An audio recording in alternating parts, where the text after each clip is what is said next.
waaw salaamaaleykum ñu ngi leen di nuyu yéen ñu ñuy bàyyi xel ñoo ngi fii commune Notto Gouye Diama la coalition Diomaye président bu ngeen gisee ñu taxaw fii wax nag dafa am lu sérieux loo xamante ni moo xew fii ñu nekk di village de Kër Malal nekk fii ci commune de Notto Gouye Diama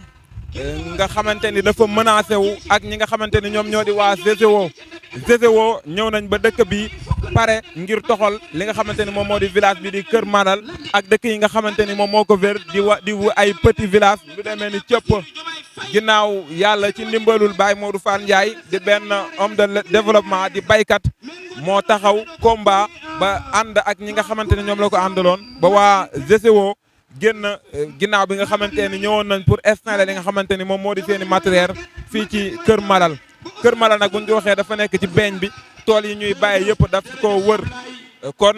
GCO installé wu na fii ci Notto Gouye Diama mooy mbay dee na fii ci commune Notto Gouye Diama askan bi nag taxaw na lànk ni loolu du fi amee seen suuf mooy seen bakkan kenn du leen ko xañ te loolee nag pour mu yomb mooy waa commune Notto Gouye Diama rawatina yéen waa Kër Malal cëpp ba li ko wër bërëb ngeen takku jële fi régime bi nga xamante ni moom moo fi nekk parce que GCO doole ju mu am ci réew mi rek kenn mayu ko lu dul état bi nga xamante ni moom moo fi nekk muy état bu Macky Sall jële leen fii Macky Sall ak képp ku tax ci moom Amadou Ba ku mel ni moom fal président Bassirou Diomaye Faye ñu sécuriser leen seen suuf si parce que moom président Bassirou Diomaye Faye bokk na ci programme am suuf si nga xamante ni moom la ñu yor yaakaaruñ lu jul moom di fi bay pomme de terre newe lajum yëpp rek ñu ko fi bàyyi joxute lépp suppome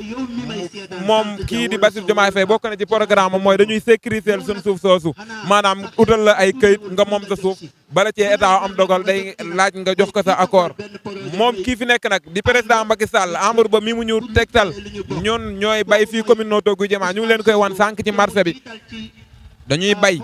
suñ carotte bay suñ supame ba pare yóbbu ko marché Notto Gouye Diama war ko faa jaay moom président Macky Sall mu autorisé ay nit ñu dem Maroc jëli fa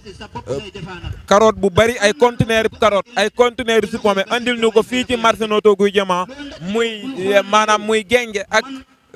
lëjum bi nga xamante ni moom la ñuy bàyyee fii ci commune bi te xam ngeen ni loolu baaxul loolu day rey baykat loolu dimbaliwul baykat dëgg la bu fekkee dafa ñàkk nangu nan manees na koo andi dal di koy ñu koy jaay si fii ci marché bi mais supame ak carotte day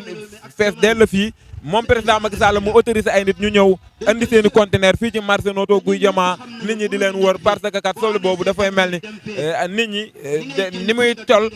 day mel ni moom la ñuy gën a jublu te état bu Maroc lam defal ay baykatam ban mën a jële ñoom ñu bay lu leen doy bay importe di ko indi fii Sénégal bu nu sunuy état jàppalee ñun dinañ bay lu ñu ëpp ban man koo génne di ko yóbbu faneen kon waa Kër Malal waa cëpp waa commune de Notto Gouye Diama Diender Daaru Xuddoos Lompul combat bi mooy lu ngeen man ba jële fi régime bii fi nekk teg fi kii di Diomaye Faye def leen ko bu ngeen fexee ba Amadou Ba toogaat ci réew mi mooy rey ngeen seen bopp jàppaleen ni seen dëkk yi bu ngeen amul sens dina tuxu te nit kat fi nga juddoo say armeel nekk fa ñu suul fa say maam bu la nee dañ lay tuxal loolu xam ngeen ni kenn du ko bëgg jërë ngeen jëf vive le Sénégal vive président Ousmane Sonko vive monsieur le maire Maguette Mbaye vive docteur Babacar Diop vive président Abdoulaye Wade jërë ngeen jëf vive docteur coordinateur Pastef commune Notto Gouye Diama docteur Amadou Bodian jërëjëf